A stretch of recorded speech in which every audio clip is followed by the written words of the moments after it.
Okay. Welcome to What's Niggling Me.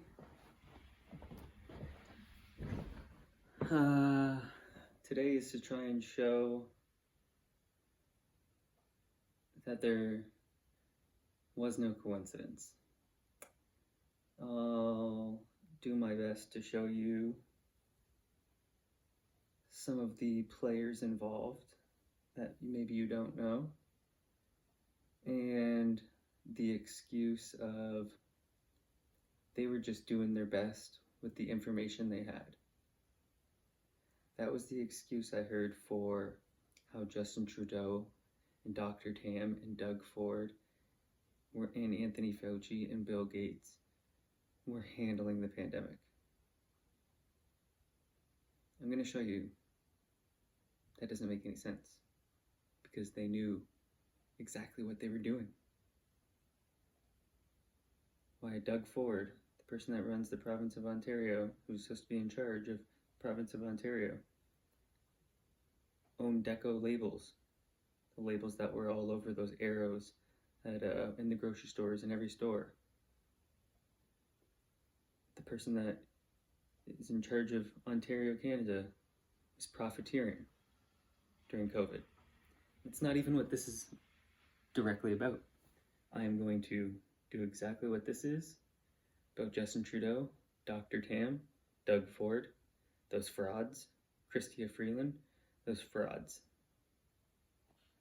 But today I will show you that on October 18th, there was a conference on how to handle a pandemic, just like COVID-19. On October 15th, or October 18th,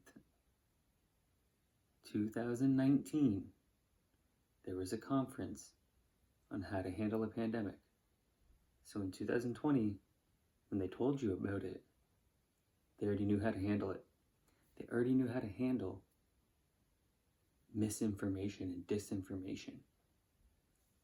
I'm going to show you from that conference. This is how they did it. And then I'm going to show you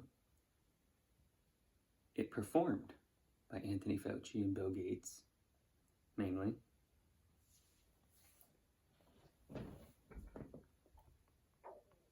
And these are some of the players involved. In Canada, we had one too. I read about him. He's a true piece of shit. I'll read his name afterwards. So, here we go. Hello, everyone. I'm Anita Cicero, Deputy Director of the Johns Hopkins Center for Health Security. And today, I will be your Master of Ceremonies for Event 201. On behalf of our center and our partners, the World Economic Forum and the Bill and Melinda Gates Foundation, I'd like to extend a very warm welcome to our audience here in New York, as well as our larger virtual audience participating online today. The goal of the Event 201 exercise is to illustrate the potential consequences of a pandemic and the kinds of societal and economic challenges it would pose. This scenario also highlights the very critical role that global business and public-private partnerships play in preparing for and responding to pandemics. Today's scenario is going to simulate meetings of a multi-stakeholder group called the Pandemic Emergency Board. This board has been urgently convened by the World Economic Forum, and Johns Hopkins has been asked to moderate the board meetings and provide expertise during the board's deliberations. The mission of the Pandemic Emergency Board is to provide recommendations to deal with the major global challenges arising in response to an unfolding pandemic. The board is comprised of highly experienced leaders from business, public health, and civil society. The board's recommendations are aimed at top decision makers in national governments, global business, and international organizations. In this scenario, Tom Inglesby, the director of the Johns Hopkins Center for Health Security, will be chairing the board and serving as the moderator for its discussions. Today's exercise will simulate 4 meetings of the Pandemic Emergency Board, and each meeting will be devoted to one key topic. Each meeting will start with a video and a briefing that will provide the information needed for the board members to engage. Please note, this is not a test of any particular person, organization, or nation. The participants are all playing as themselves. That is, senior business executives, NGO leaders, and government officials. The line between disinformation and misinformation is not always an easy one to find. We shouldn't be trying to control communication, but rather flood the zone. I certainly seen the value of communicating constantly on these issues so as to continue to deal with, sort of the vacuum that can be created in the circumstance. All of the disinformation that will be put out is going to be important to actually have a response to those questions. There are also intelligence sources identifying multiple foreign disinformation campaigns. Governments need to be willing to do things that are out of their historical perspective. For the most part, it's really a war footing that we need to be on. It can happen quickly. A Marshall-type plan, if they say that exactly with a Marshall plan, they can go into effect and stimulate a change very quickly. The distrust relates to the health system more generally. A step up from the part of the government on enforcement actions against fake news. I think a couple of things we have to consider are, even before this began, the anti-vaccine movement was very strong. And this is something specifically through social media that is spread. So as we move forward, obviously trust in pharmaceuticals and government is very important at this moment. Infected people got a respiratory illness with symptoms ranging from mild flu-like signs to severe pneumonia. The sickest required intensive care. Many died. It's spreading rapidly throughout local communities. International travel has turned local epidemics into a pandemic spanning the globe. There are now more than 30,000 reported cases. Experts warn this may be just the beginning. This is from before the pandemic. This is supposed to be fictional. Of a global problem. More than half of the recognized cases have required hospital care, creating a huge strain on healthcare systems. The fatality rate is about 10%. Because it appears the virus is readily transmitted through the air from person to person, essentially all people are susceptible. Experts agree unless it is quickly controlled, it could lead to a severe pandemic, an outbreak that circles the globe and affects people everywhere. 2 to 4 times more lethal than the 1918 influenza pandemic, the worst pandemic on record. Even so, some people only exhibit mild flu-like symptoms, not requiring treatment in a hospital. Alarmingly, those people are able to walk around and spread the virus, not realizing they are doing so. Asymptomatic? No. Even worse, international travelers have been arriving at their destinations symptom-free, but within a matter of hours, becoming ill. Travel-related cases have blossomed into outbreaks in a number of locations and have quickly grown faster than health authorities could respond and contain them. I'm joined by immunologist Dr. Ivani Bello and Dr. Rita Blakey, an epidemiologist, both highly respected in their fields. Researchers are working on a vaccine. Even if we discover a good vaccine candidate, we're starting from scratch. And it takes time to test the safety and efficacy. Typically years. We simply cannot rely on these old timelines and processes. With enough money and political will, anything is possible. Our U.S. affiliate has just released polling results and public expectations for a vaccine. A majority of Americans expect a vaccine to be available within 2 months, and 65% of those polled are eager to take the vaccine, even if it's experimental. In related use, a significant demand for personal protective equipment like N95 masks and gloves are on the rise due to the pandemic. However, globally, hospitals are running low.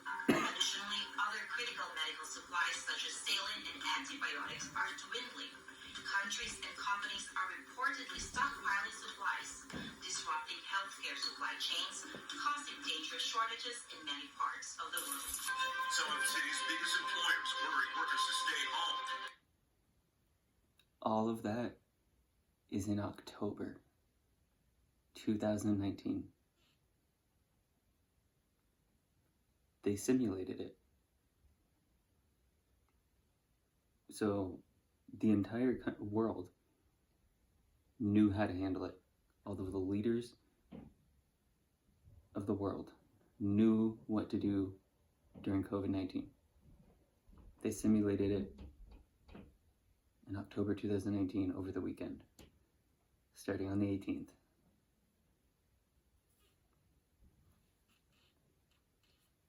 How did they handle it?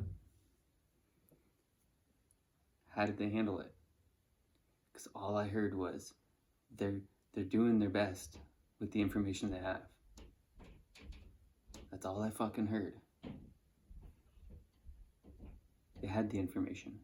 I just fucking played it for you.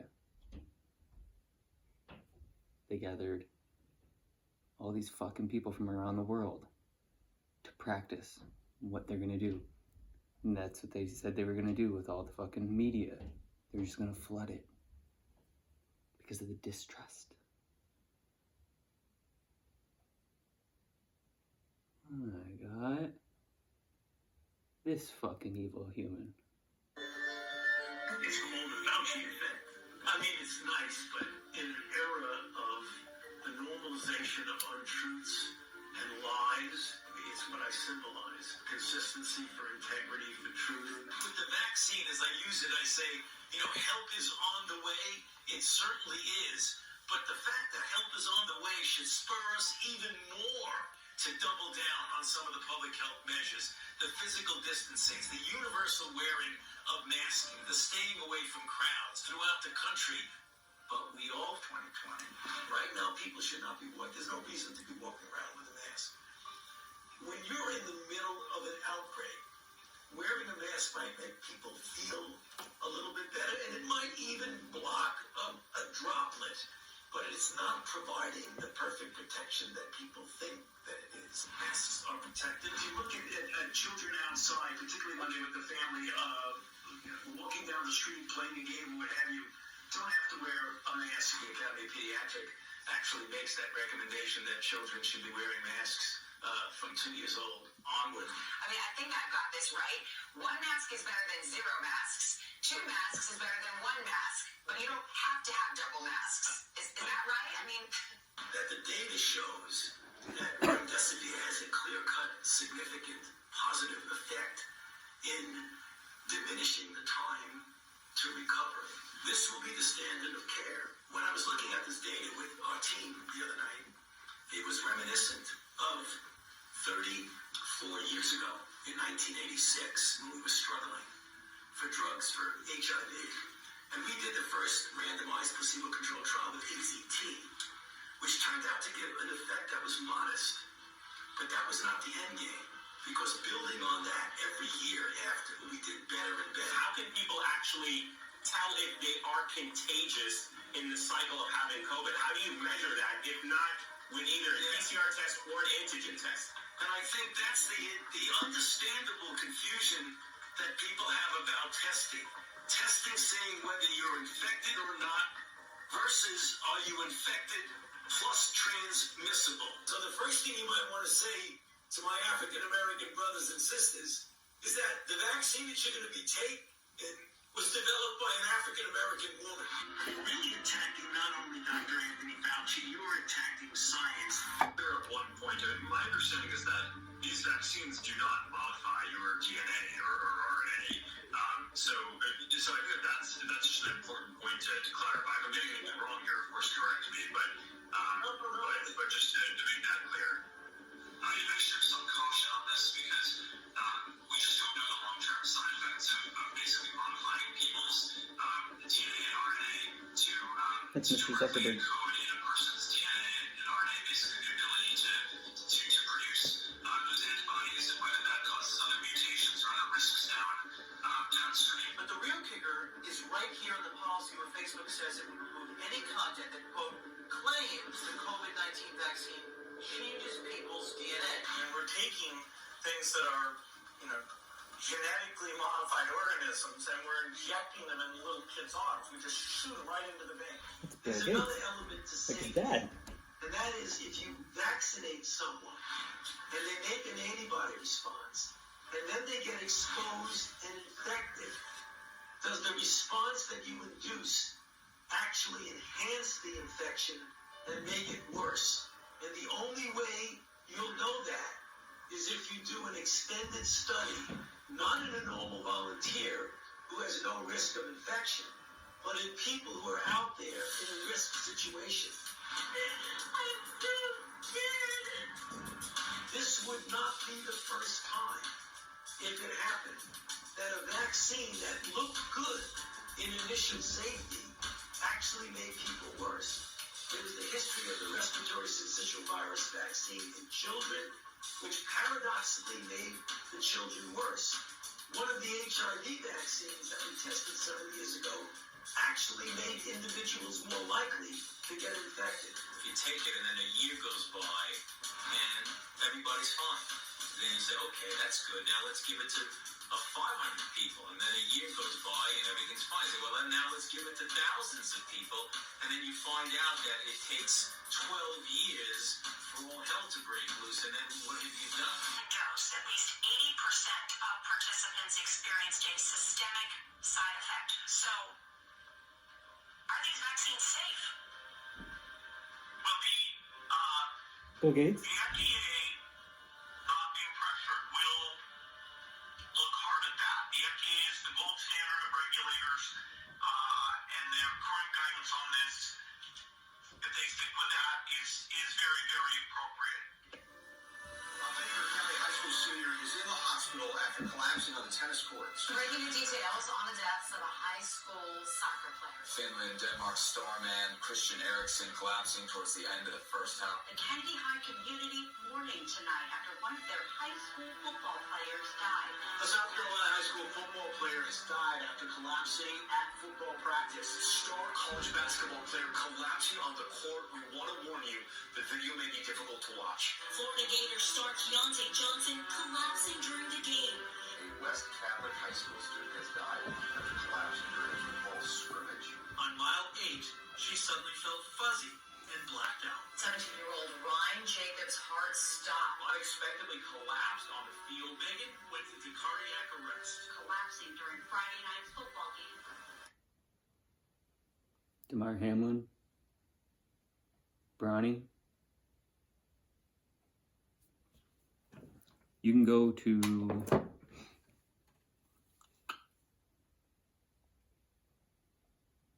let me get it. How bad is my badge? Go look up how bad is my badge. If you want to figure out the outcomes of other people from their shots that they were told were safe and effective. There's a lot of adverse events out there from them. I know someone very close. A lot of blood clots all of a sudden in their lungs. Doesn't make any sense. And shit fucking healthcare here in Canada.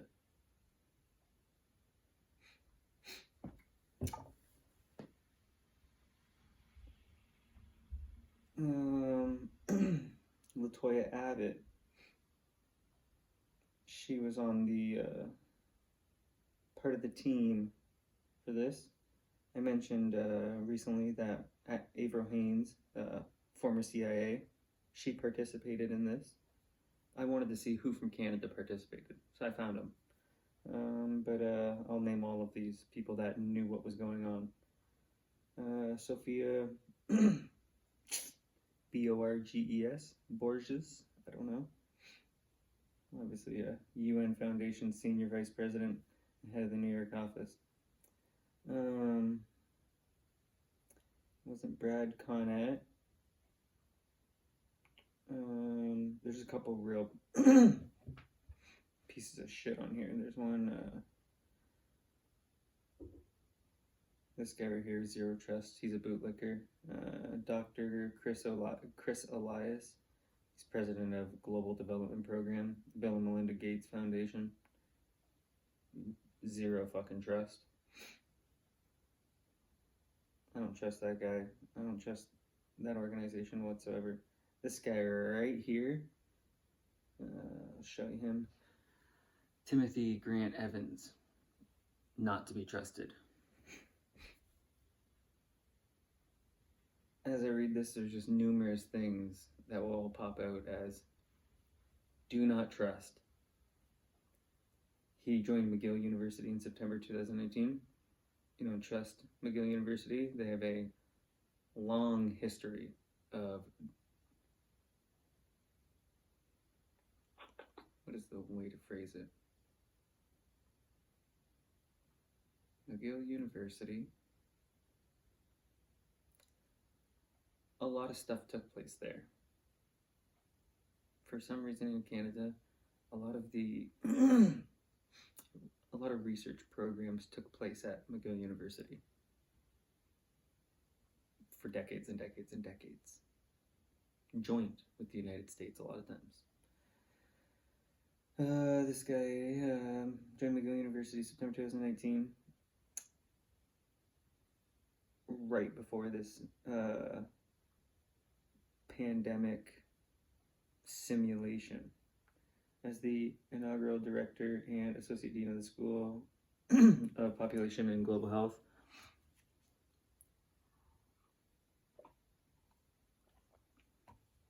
In the Faculty of Medicine and associate vice principal, in brackets, global policy and innovation. I just don't trust this person. Globalist. He joined McGill after a 6-year tenure as the senior director of the Health, Nutrition, and Population Global Practice at World Bank Group. We don't fucking trust them. Just like we don't trust Mark Carney. From 2010 to 2013, Dr. Evans was dean of the James P. Grant School of Public Health in Bangladesh. Senior advisor to that health program. From 2003 to 2010, he was the assistant director general at the World Health Organization. Holy fuck, talking about groomed for a position.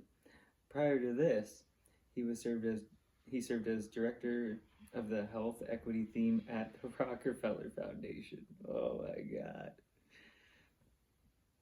Earlier in his career, he was an attending physician of the internal medicine at Birmingham and Women's Hospital in Boston, and was an assistant professor in international health economics at the Harvard School of Public Health. There's more obvious do not trust labels to put on this guy. He has been at the forefront of advancing global health equity and strengthening health systems delivery for more than 20 years. At WHO, he led the Commission on Social Detriments of Health and oversaw the production of the annual World Health Report. He has been co-founder of many partnerships, including the Global Alliance on Vaccines and Immunization, as well as efforts to increase access to HIV treatment for mothers and innovative approaches to training community-based midwives in Bangladesh.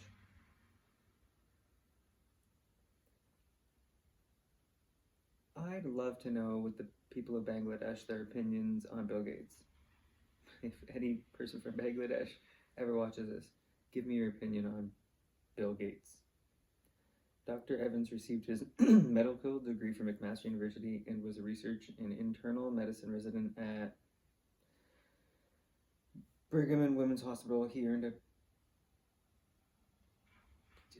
Is that a misprint? What is this? He earned a DPHIL, a DPhil in agricultural economics. I don't know what the fuck that is. From the University of Oxford, where he was a Rhodes Scholar. Gotta watch out for those Rhodes Scholars. It goes all the way back to who gave him that scholarship. The Rockefeller Foundation? I just read that to you, that there's probably like 6 or 7 points in there where I'm like, oh, do not trust this guy. I'll be looking more into Timothy Grant Evans and what he's been up to since he participated in this simulation. You know he's gotten a promotion for sure. I noticed some people in here on the board were looking at Ebola and malaria vaccines and stuff. And it's funny they used remdesivir on people, as you heard in that clip from Dr. Fauci, saying it was going to be the way forward. He likes to repurpose drugs just like AZT that was meant for cancer and kill people.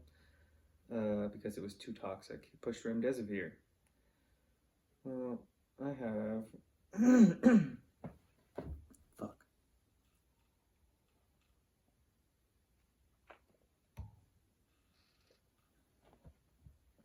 Oh, there was two guys in there I don't trust. It was Stephen C. Red, Deputy Director for Public Health Service and Implementation Science at the Center for Disease. I don't trust that guy. Then Adrian Thomas. That was another guy I didn't trust on that panel. So we go to remdesivir. I heard Mr. Fauci talking about pushing remdesivir on people. Okay. Oh, Mr. Fauci, I thought this was funny. I remember reading this before.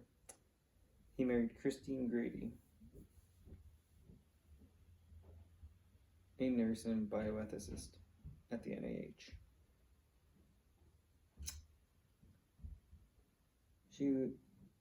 During COVID, she was the chief of the Department of Bioethics at the National Institute of Health Clinical Center.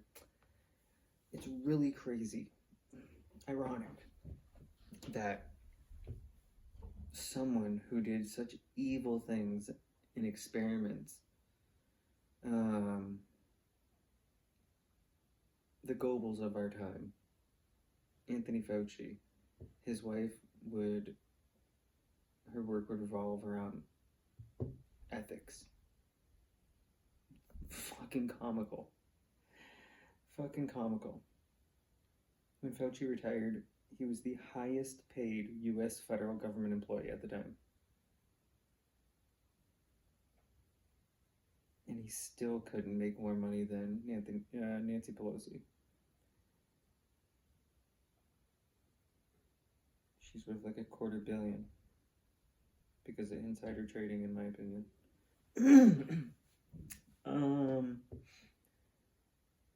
So Anthony Fauci pushed remdesivir. Okay. Gilead Sciences originally created remdesivir to treat hepatitis C and RSV. Didn't work against him. Then it was repurposed for Ebola and Marburg, whatever that is.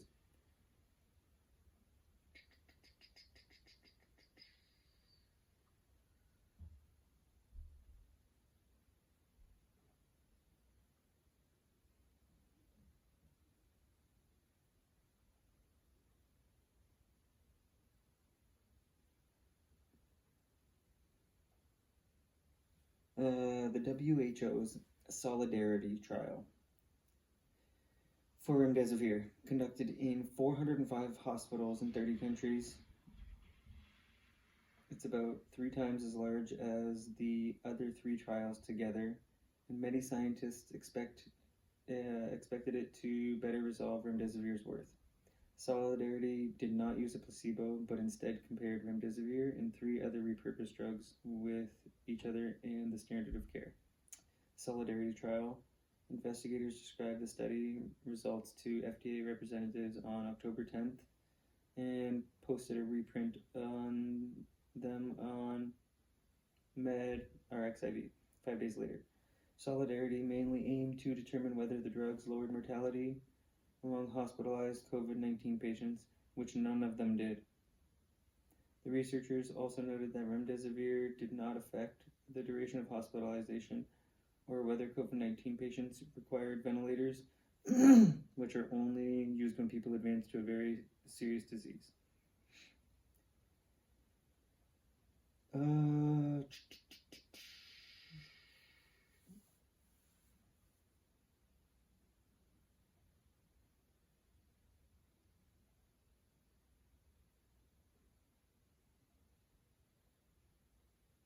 There were a high number of reports of liver and kidney problems in patients receiving remdesivir compared with patients receiving other drugs. That's in late August. The European Medicines Agency also announced this month that its safety committee had started to review to assess reports of acute kidney injuries in some patients taking remdesivir. Okay, because remember, Anthony Fauci likes to push toxic drugs like ACT for some reason. Well, just so happens that in June 2020, Gilead announced that it had set the price of remdesivir at $390 per vial US for the governments of developed countries, including the United States, and $520 US for private health insurance companies. The expected course of treatment is 6 vials over 5 days for a total cost of $2,340 US. Being a repurposed drug, the minimum production cost for remdesivir is estimated at 93 cents per day of treatment. Profiteers.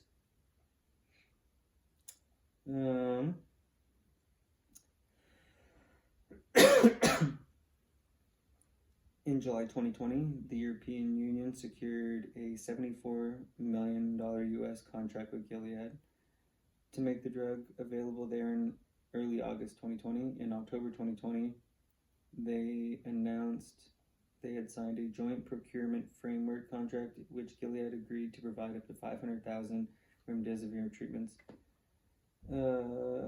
treatment courses over the next 6 months to 37 European countries.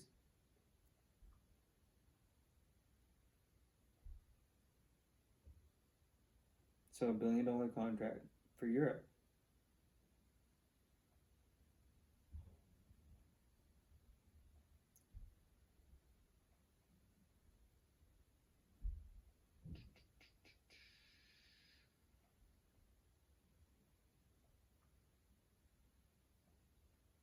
The United States got 500,000 treatment courses.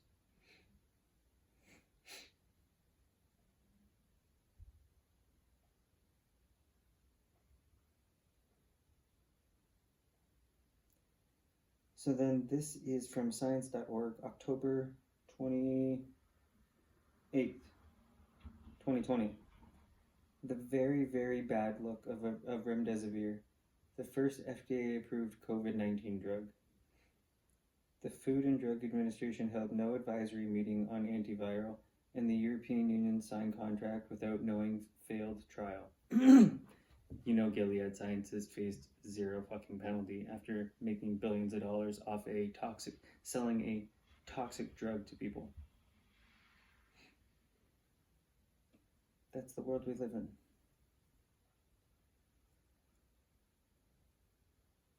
Absolutely disgusting.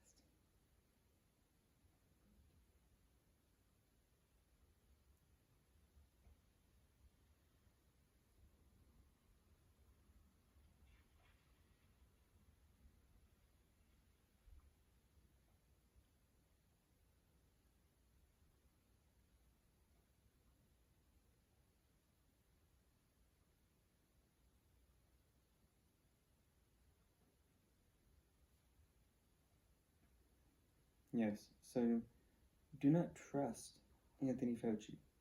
Do not trust Bill Gates. I don't want people to fall for these people's lies.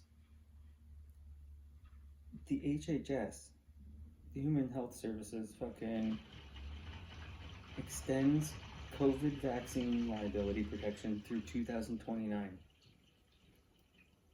Human Health Services has extended liability protections for COVID-19 vaccines, treatments, and diagnostic tests under the Public Readiness and Emergency Preparedness Act through December 31st, 2029. I wonder why that is. Because people are fucking dying? Because people are fucking getting injuries from a shot they fucking pushed? From treatments they fucking pushed? For companies that made billions and billions of fucking dollars for their shareholders?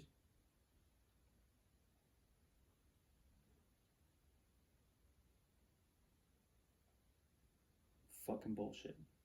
I hope RFK Jr. is combing through 30 years of Anthony Fauci's lies and how many people's deaths were the result under him. You're a piece of fucking garbage, Anthony Fauci. I watched a bunch of protests back when they were withholding drugs that would actually work on people that got sick during the AIDS crisis. Real gross. For profit. Those pharmaceutical companies.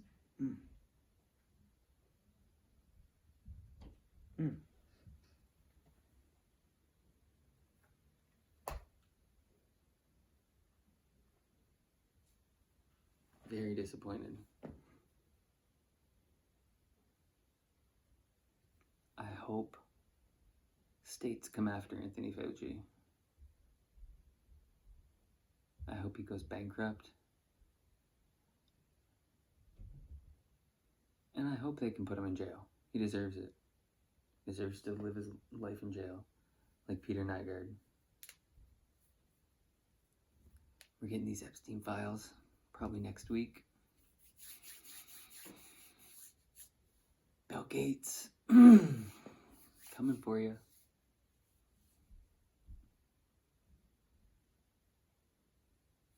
Bill Gates, coming for you.